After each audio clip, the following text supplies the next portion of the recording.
PPG dalam jabatan kategori 1 angkatan 3 tahun 2023. Perkenalkan, nama saya Ikelis Mayanti SPD dengan nomor induk mahasiswa PPG 231026600024 LPTK Universitas Negeri Yogyakarta, program studi sosiologi. Pada hari ini Selasa 5 Maret tahun 2024, saya akan melaksanakan uji kinerja di SMA Negeri 1 Malingping dan melaksanakan pembelajaran di kelas 10 fase E dengan materi pembelajaran bentuk-bentuk hubungan sosial dengan model pembelajaran problem based learning menggunakan metode diskusi, presentasi, dan tanya jawab.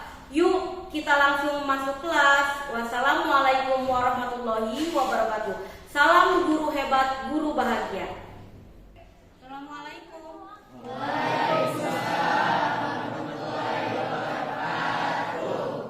Bagaimana kabar hari ini? Alhamdulillah. Oke, sebelum kita mulai pembelajaran di hari ini, silahkan kalian berdoa dulu. Sebelum memulai pelajaran, alangkah baiknya kita berdoa. Berdoa di dalam hati dimulai. Selesai. Kelas 10E8, apakah hari ini hadir semua? Sela hadir. Siti Sanaya hadir. Ya, berarti yang tidak hadir hari ini 2 orang ya. Nabi dengan Rizky ya. Oke, sebelum Ibu melanjutkan materinya, nanti kita menjelaskan apa itu bentuk-bentuk hubungan sosial. Yuk kita menyanyikan lagu Indonesia Raya dulu. Indonesia tanah airku, tanah tumpah darahku. Di sanalah aku berdiri, jadi pandu ibuku. Indonesia kebangsaanku, bangsa dan tanah airku. Marilah kita berseru, Indonesia bersatu. Hiduplah tanahku, hiduplah negeriku, bangsaku, rakyatku semuanya. Bangunlah jiwanya, bangunlah badannya untuk Indonesia Raya. Indonesia Raya, merdeka, merdeka, tanahku, negeriku yang ku cinta. Indonesia Raya, merdeka, merdeka, hiduplah Indonesia Raya. Kalau di rumah sebelum berangkat ke sekolah, sering tidak melakukan kerjasama dengan keluarga ya? Sering. Apa aja nih, misalnya di rumah kerjasama apa aja nih dengan orang tua? Kalau sebelum berangkat ke sekolah atau dengan keluarga? Merapikan kamar, apalagi? Menyapu, terus bersih-bersih, menyuci piring, kata anak perempuannya, terus bikin sarapan bareng. Oke. Misalnya Bu Iko gara-gara mau sarapan nih, saya nggak suka telur tapi adik saya suka telur. Pernah nggak dalam makanan juga kalian konflik dengan adiknya atau dengan kakaknya? Pernah. Gitu. Misalnya apa? Kalau kalian misalnya apa nih kalau dengan adik konfliknya? Oh, apa? Rebutan kamar mandi katanya, karena mungkin sama-sama pagi-paginya harus berangkat ke sekolah. Terus ada lagi nggak? Rebutan HP. HP-nya mau dipakai kakaknya karena kakaknya harus menggunakan handphone di sekolah. Kalau dengan orang tua pernah konflik tidak? Misalnya apa? Telat sholat subuh. Apa lagi? Telat makan. Telat disuruh mandi, begitu. Nah, Bu Ike, terus kaitannya dengan bentuk-bentuk hubungan sosial apa sih? Nah, tujuan pembelajaran untuk materi bentuk-bentuk hubungan sosial, kita menggunakan nanti model problem based learning, ya, atau menggunakan PBL dengan nanti metodenya itu adalah kalian diskusi, presentasi, dan tanya jawab. Tujuan pembelajarannya itu adalah di sini kalian biar mampu memahami apa sih itu bentuk-bentuk hubungan sosial. Apa bentuk hubungan sosial asosiatif? Apa itu bentuk hubungan sosial disosiatif? Dan nanti kalian mampu mempresentasikannya di depan kelas. Jadi biar kalian paham apa sih bentuk-bentuk hubungan sosial itu. Nah, sebelum kita masuk ke bentuk-bentuk hubungan sosial tadi yang tujuan pembelajaran sudah Ibu Ike sampaikan. Nah, kalian sudah paham kan apa sih itu hubungan sosial? Sudah paham? Oke. Apa hubungan sosial itu? Hubungan sosial itu kan sama dengan interaksi. Begitu ya. Interaksi itu apa?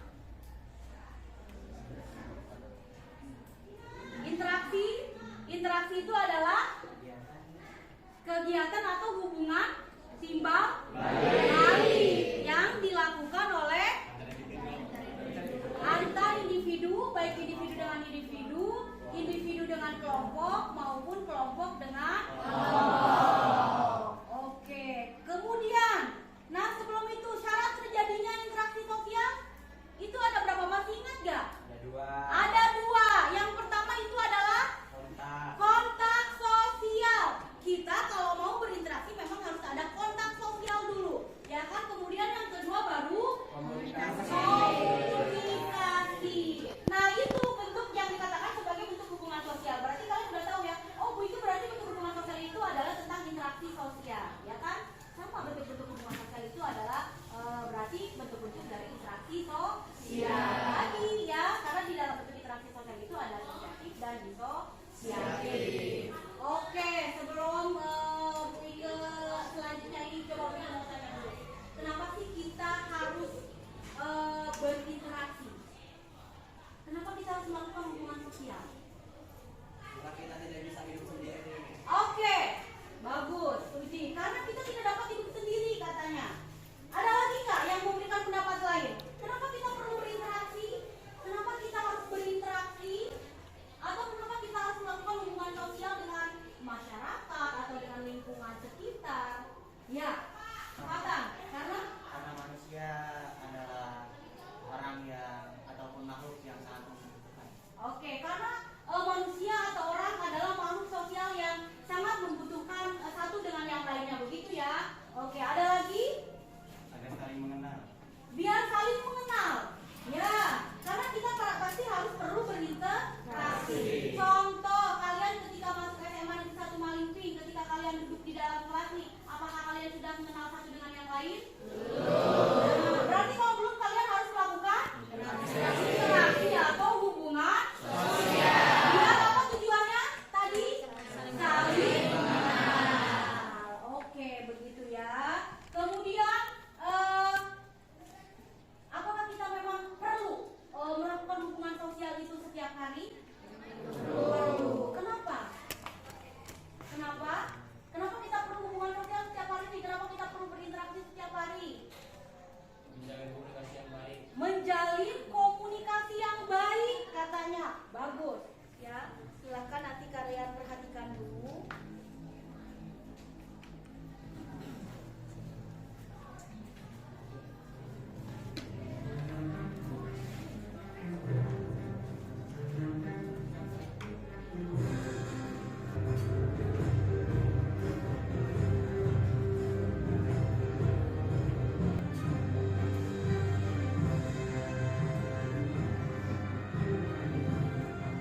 sore yaitu si Wijangi baru diluka dari suku Buddha dan Tadi sudah Bu Ike kasih clue ya, ada bentuk-bentuk hubungan sosial. Kalau kalian melihat gambar ini, gambar apa sih itu yang ada di depan? Kerjasama. Oke, berarti maksudnya ke dalam bentuk hubungan sosial apa? Asosiatif. Apa sih yang ada di depan ini, gambar apa? Asosiasi atau akulturasi. Ini berarti dilihatnya apa yang kalian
di depan ya. Nanti per kelompok maju ke depan. Bisa dipahami?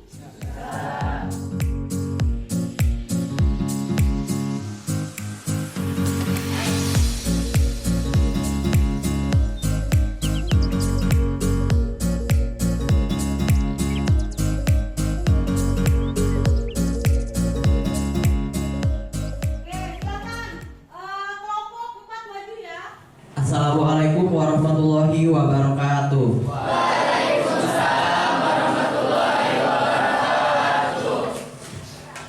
Sebelumnya saya ucapkan terima kasih kepada Ibu Ike, guru mapel kita pada hari ini. Dan saya ucapkan terima kasih juga kepada teman-teman semua yang telah hadir pada hari ini. Dalam kesempatan kali ini, saya Suji Pratama sebagai moderator dari kelompok 4 yang berasal dari kelas 10 ayat 8. Dalam kesempatan kali ini, kami akan mempresentasikan sebuah hasil diskusi kami tentang hubungan sosial. Bentuk-bentuk hubungan sosial yaitu hubungan sosial asosiatif. Dan dalam kesempatan kali ini juga saya tidak sendiri, saya ditemani oleh rekan-rekan saya. Mungkin bisa teman-teman lihat ya, sudah teman-temannya.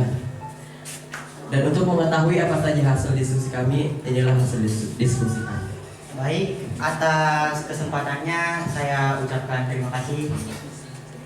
Di kesempatan kali ini, izinkan saya akan mempresentasikan atau akan menjelaskan hubungan sosial. Hubungan sosial adalah hal yang berkaitan dengan interaksi sosial di masyarakat secara umum. Pada masyarakat modern, hubungan antara masyarakat tercermin dari aktivitas individu dalam masyarakat. Hubungan dalam masyarakat ini tentu melalui proses interaksi, di mana interaksi terjadi melalui dua hal, yakni kontak sosial dan komunikasi. Bentuk-bentuk hubungan sosial pun terjadi di dalam proses interaksi tersebut. Bentuk-bentuk hubungan sosial asosiatif yaitu dalam pemahamannya bentuk-bentuk hubungan sosial dibedakan menjadi dua, yaitu bentuk hubungan sosial dengan proses yang asosiatif dan disosiatif. Menurut Suherjono Swekanto dalam buku Sosiologi, suatu pengantar asosiatif didefinisikan sebagai hubungan masyarakat dalam bentuk penyatuan, sedangkan disosiatif adalah sebagai hubungan masyarakat dalam bentuk penyatuan. Sedangkan disosiatif adalah interaksi sosial yang mengarah pada bentuk pemisahan dan terbagi. Jadi bentuk hubungan sosial asosiatif merupakan hubungan yang bersifat positif. Artinya hubungan ini dapat mempererat atau memperkuat jalinan atau solidaritas kelompok. Sementara bentuk hubungan sosial disosiatif merupakan hubungan yang bersifat negatif. Artinya hubungan ini dapat meregangkan atau menggoyahkan jalinan atau solidaritas kelompok yang telah terbangun. Hubungan sosial asosiatif dapat memiliki 4 bentuk, yaitu kerjasama, akomodasi, asimilasi, dan alkulturasi. Sedangkan hubungan disosiatif memiliki 3 bentuk, yaitu persaingan, kontravensi, dan pertentangan atau perselisihan. Berikut uraiannya. Yang pertama ada kerjasama. Bentuk-bentuk hubungan sosial asosiatif yang pertama adalah kerjasama.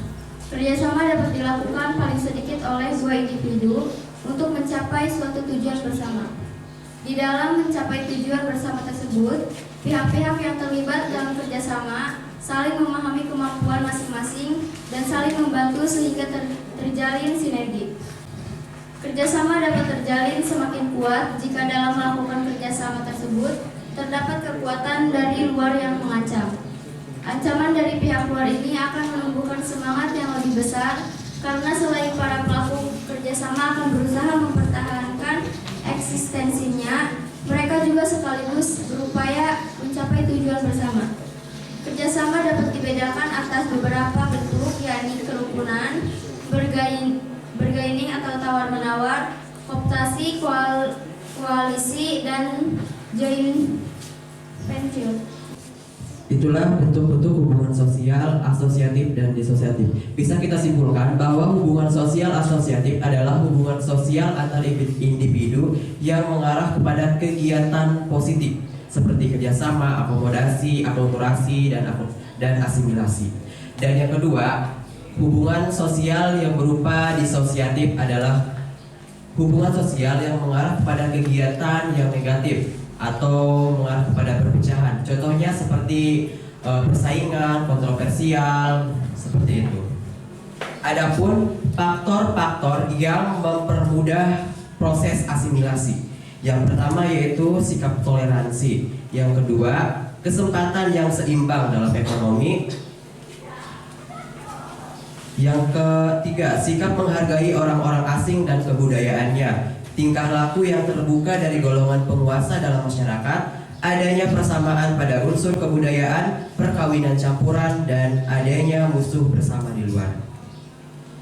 Adapun faktor penghalang atau penghambat asimilasi. Yang pertama, terisolasinya kehidupan suatu kelompok tertentu dalam masyarakat.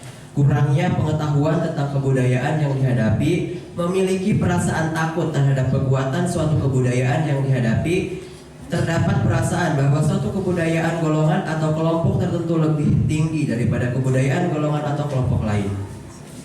Terdapat gangguan golongan minoritas terhadap golongan yang berkuasa, memiliki perbedaan kepentingan dan pertentangan-pertentangan pribadi. Dari asosiatif ini terdapat dua jenis, yaitu paternalisme. Paternalisme adalah penguasaan kelompok pendatang terhadap kelompok anak negeri atau pribumi. Perekonomian suatu wilayah kadangkala dikuasai oleh kelompok pendatang, bukan oleh penduduk negeri atau penduduk pribumi. Jadi itu semua akan menimbulkan sebuah kegiatan yang mengarah kepada perpecahan atau persaingan. Mungkin cukup itu saja dari kelompok kami yang bisa kami sampaikan. Apakah dari teman-teman semua ada yang kurang dipahami atau mau dipertanyakan? Silahkan. Saya Ahmadian Sawaludin dari kelompok 1. Bagaimana cara mengatasi kontroversial dalam hubungan sosial? Perkenalkan, nama saya Najul Walija, saya perwakilan dari kelompok 2. Izin bertanya kepada kelompok 4, apakah langkah-langkah yang dapat diambil untuk mengurangi interaksi sosial disosiatif yang berpotensi memicu perpecahan di tengah masyarakat? Saya perwakilan dari kelompok 3, izin bertanya kepada kelompok 4. Apa sih keuntungan adanya hubungan sosial yang bersifat asosiatif? Izinkan saya menjawab pertanyaan dari Ahmadian Sawaludin. Seperti yang kita ketahui bahwa kontroversial adalah masalah yang memunculkan perbedaan. Hal tersebut bisa kita atasi dengan caranya menghargai pendapat orang lain ataupun dengan bersosialisasi dengan individu ataupun bersosialisasi individu dengan kelompok. Izin menjawab pertanyaan dari Sandaya, apa keuntungan hubungan sosial dalam asosiatif? Hubungan asosiatif ini dapat mempersatukan masyarakat untuk menyelesaikan suatu permasalahan yang terjadi, dapat membawa masyarakat mengarah pada kesatuan serta persatuan, tidak akan menimbulkan perpecahan, mencegah terjadinya suatu konflik dalam suatu kelompok atau antar individu. Jadi keuntungan adanya hubungan sosial itu yang bersifat asosiatif itu ada beberapa manfaat seperti memunculkan persatuan kesatuan, solidaritas hingga dapat mengatasi konflik yang terjadi pada tiap individu dan kelompok. Terima kasih. Baik, terima kasih atas pertanyaannya. Mungkin bagaimana cara kita agar mencegah terjadinya perpecahan atau konflik di masyarakat gitu ya. Mungkin ini bisa kembali kepada diri kita sendiri masing-masing gitu ya, dari individu itu masing-masing. Bagaimana cara kita mencegah konflik tersebut? Yang pertama yang pasti kita lakukan adalah supaya tidak adanya konflik, itu kita harus saling menghargai satu sama lain, seperti sikap toleransi, menghargai pendapat orang lain, dan tidak menganggap bahwa suatu budaya kita itu lebih tinggi atau lebih baik dari budaya orang lain, dan menganggap budaya orang lain itu rendah dari budaya kita. Mungkin itu salah satu yang bisa kita ambil adalah dengan cara menghargai budaya lain, pendapat orang lain atau pendapat orang lain, tidak hanya dari segi budaya atau dari pendapat, juga dari kehidupan sehari-hari kita dalam bersosial gitu. Bagaimana kita cara menghindari konflik tersebut? Nama saya Reza Malik, saya dari kelompok 3. Saya akan menanyakan apakah bekerja sama termasuk interaksi asosiatif. Baik, terima kasih atas pertanyaannya. Iya benar, kerjasama adalah bentuk hubungan sosial asosiatif. Karena bentuk hubungan sosial asosiatif ini adalah segala sesuatu yang mengarah kepada kegiatan yang positif, yang mengarah kepada kegiatan positif. Bisa teman-teman lihat, kerjasama itu mengarah kepada negatif atau positif? Positif kan? Bisa menyelesaikan sebuah tugas, itu bisa menyelesaikan sebuah permasalahan atau apa gitu ya. Kerjasama bisa menyelesaikan sesuatu yang sebelumnya tidak baik-baik saja gitu. Jadi kerjasama itu bisa katakan adalah sesuatu yang mengarah kepada positif. Baik, mungkin cukup itu saja dari kelompok kami. Kurang lebihnya mohon maaf. Assalamualaikum warahmatullahi wabarakatuh. Sebelum Ibu Ike menyimpulkan hasil presentasi dari kelompok 4 tadi mengenai hubungan atau mengenai bentuk-bentuk hubungan sosial, asosiatif dan asosiatif, coba deh Bu Ike nunjuk. Coba Najwa, tadi sudah melihat kan kita presentasi dari kelompok 4. Nah, coba silakan Najwa simpulkan apa sih bentuk hubungan sosial asosiatif dan disosiatif itu menurut kamu?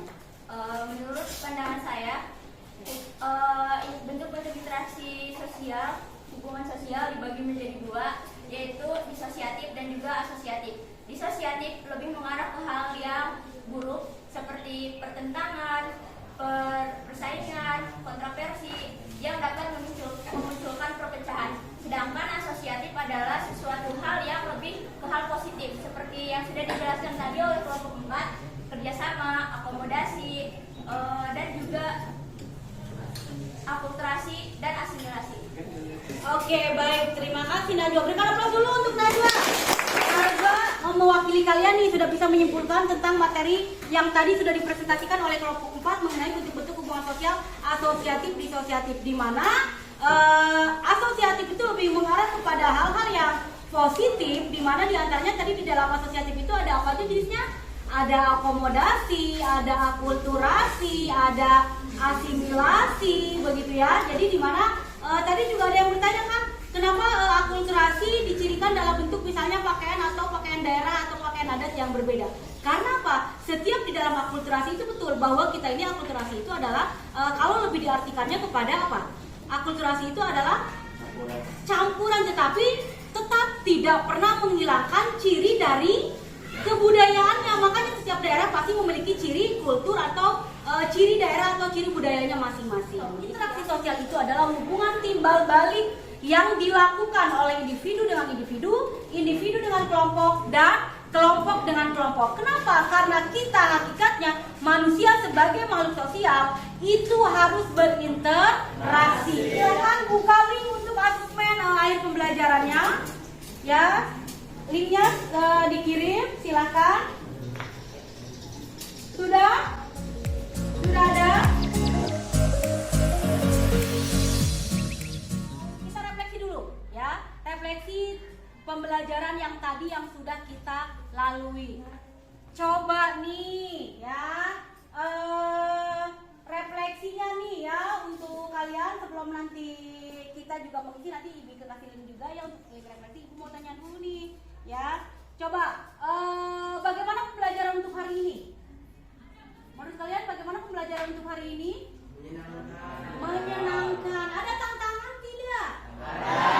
Oke, apa sih tantangannya? Silakan berdiri, angkat tangan. Tantangan dan hambatan nih untuk belajar hari ini tuh apa nih menurut kalian nih? Silakan. Ya Bu, tantangannya pembelajaran kali ini itu adalah dapat berbeda pendapat dari tiap-tiap kelompok. Oh iya, perbedaan pendapat dari tiap-tiap kelompok. Oke, Iya. terus? Kalau hambatannya sih kurang memahami dari bentuk-bentuk hubungan sosial yang bersifat disosiatif. Gitu. Oh, Kurang- begitu. Kurang memahami. Kurang memahami Hambatannya. bentuk sosial yang disosiatif. Oke, nanti bisa kita pelajari lagi ya. Yang paling sulit dalam pelajaran bentuk-bentuk hubungan sosial apa nih? Yang paling sulit apa? Yang paling sulit itu Bu, pas presentasi suka kehilangan kata-kata. Oh, yang paling sulit pas presentasi itu pas kehilangan kata-kata katanya Apalagi begitu. saat menjawab pertanyaan-pertanyaan. Apalagi saat menjawab pertanyaan-pertanyaan dari audiens ya atau dari kelompok lain. Kemudian silakan kalian buka link lagi, refleksi silakan diisi.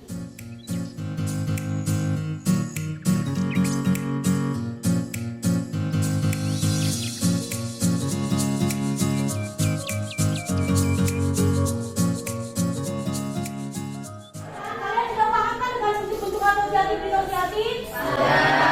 Kalian sudah tahu kan maksud dari asosiatif itu apa? Disosiatif itu apa? Oke, kalau kalian sudah memahami, baik nanti kita akan lanjut lagi di pertemuan berikutnya. Besok ya, besok kita nanti lanjut ke materi faktor-faktor hubungan sosial. Kalian sudah terkait nggak apa sih Bu itu berarti faktor-faktor hubungan sosial itu? Kalian sudah pernah mendengar yang namanya imitasi, identifikasi, sugesti, simpati, empati, motivasi. Nah, coba sebelum nanti kita bahas minggu depan. Sampai sini ada yang mau ditanyakan dulu sebelum Ibu ikut tutup? Sudah cukup? Oke, kalau sudah cukup, terima kasih. Berikan aplaus dulu untuk kalian semua.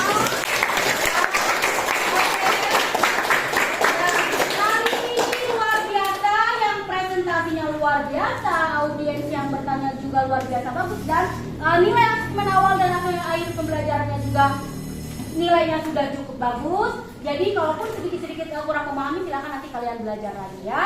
Oke, kita sampai ketemu lagi di pertemuan berikutnya.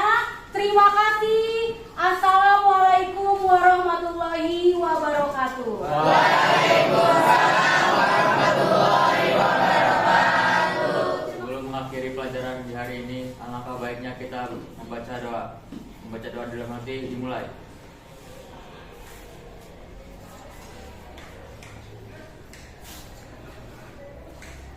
Berdoa selesai, ucapkan salam.